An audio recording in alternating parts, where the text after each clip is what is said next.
باللہ من الشیطان الرجیم بسم اللہ الرحمن الرحیم سبحانک لا علم لنا الا ما علمتنا انک انت العلیم الحکیم۔ تطبیقی انداز میں علم نحو کی تعلیم اور تطبیق۔ سوال یہ ہے کہ ہمارے درس نظامی میں طالب علم 4 سال تک نحو پڑھتے ہیں، نحمیر، ہدایت النحو، کافیہ و جامی، اس کے باوجود کمزور ہوتے ہیں اور وہ درست عبارت نہیں پڑھ پاتے ہیں، اور اگر عربی بھی لکھتے ہیں یا بولتے ہیں تو اس میں نحوی غلطیاں ہوتی ہے۔ اس کا سبب کیا ہے؟ اس کا ایک سبب تو یہ ہے کہ ہمارے درس نظامی کی کتابوں میں جو نحو ہے وہ پورا نہیں ہے، کچھ ہے کچھ نہیں ہے۔ یہ کتابیں عجمیوں نے لکھی ہے، انحطاط کے دور میں لکھی ہے، اور عبارت کم ہے اور عبارت معقد ہے، مشکل ہے، اور تطبیق و تمرین بھی اس کے اندر نہیں ہے۔ دوسرا سبب یہ ہے کہ وہ جدلی انداز پہ پڑھایا جاتا ہے، تطبیقی انداز پہ نہیں پڑھا جاتا ہے۔ اعتراض جواب، جواب پہ اعتراض، پھر اس کا جواب، جواب الجواب، تو طالب علم اور استاذ کا سارا زور وہ سوالات جوابات میں صرف ہو جاتا ہے، اور نحو کی تطبیق اور تمرین، مسئلہ قاعدہ، اس کی تطبیق اور تمرین وہ دوسری طرف رہ جاتا ہے۔ اس لیے وہ عالم بھی بن جاتا ہے، مدرس بھی بن جاتا ہے، لیکن بیچارہ نحو میں کمزوری محسوس کرتا ہے۔ شاید یہ حالت ہندوستان میں بھی ہو، بنگلہ دیش میں بھی ہو، پاکستان میں بھی، افغانستان میں بھی، جہاں بھی درس نظامی کا یہ طرز رائج ہے۔ اس لیے ابھی ہم تطبیقی نحوے کا ایک سلسلہ شروع کرتے ہیں، انتہائی سہل انداز میں، کہ طالب علم اور طالبات اور نحو کا گرامر شوق رکھنے والے اس کو آسانی سے سمجھ لیں۔ اس میں ایک بنیادی بات سمجھنے کی یہ ہے کہ آپ یہ ذہن میں رکھیں کہ نحو ہم عربی سیکھنے کے لیے نہیں پڑھتے ہیں۔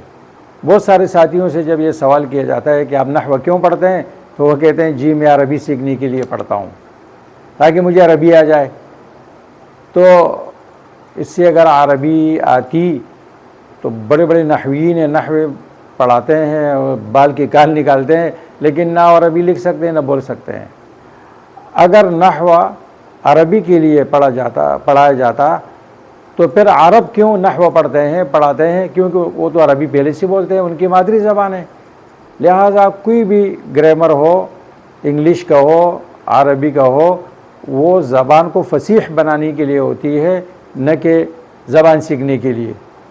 اس لیے ابن جنی رحمہ اللہ اپنی کتاب المنصف میں جب نحو کی تعریف کرتے ہیں، اس کے بعد وہ غرض بیان کرتے ہیں کہ لیلحق بأہل اللغۃ العربیۃ بأہلھا من لیس منھم فی الفصاحہ، تاکہ غیر عربی کو، عجم کو بھی عربوں کی طرف فصیح عربی آ جائے۔ عربی تو آپ علم صرف پڑھنے کے بعد لغت کا مطالعہ کریں گے، ماحول سے سیکھیں گے، اور عربی سنیں گے، بولیں گے، ماحول اختیار کریں گے تو آپ کو عربی آ جائے گی۔ نحو سے عربی فصیح بنائی جاتی ہے، نہ کہ سیکھی جاتی ہے۔ ایک بات۔ اب دوسری بات یہ ہے کہ ہم یہ سلسلہ شروع کرتے ہیں، تو آج ہم اس درس میں نحو کا اجمالی خاکہ بیان کرتے ہیں، پوری نحو کا، تاکہ جو روب آپ کے ذہن پر بیٹھا ہوا ہے اور نحو کا آپ مشکل سمجھتے ہیں، یہ ختم ہو جائے گا۔ تو آپ ذہن میں یہ رکھیں کہ نحو 100 عامل 110 معمولات کا نام ہے۔ نحو 100 عامل 110 معمولات، عوامل 100 ہے۔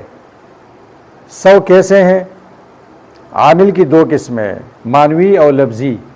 معنوی 2 ہے، اور جو لفظی ہے اس کی 2 قسمیں، سماعی اور قیاسی۔ سماعی 91 ہے اور قیاسی 7 ہے۔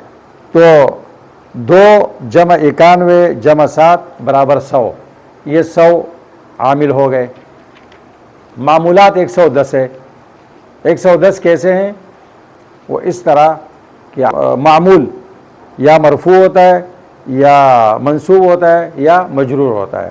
تو مرفوعات 8 ہیں، اور منصوبات 12 ہیں، اور مجرورات 2 ہے، 8 جمع 12 جمع 2 برابر 22، اور ہر ایک کے ساتھ تابع لگتا ہے، توابع 5 ہے، تو جب 22 کو 5 میں ضرب دیا جائے تو یہ بنتے ہیں 110۔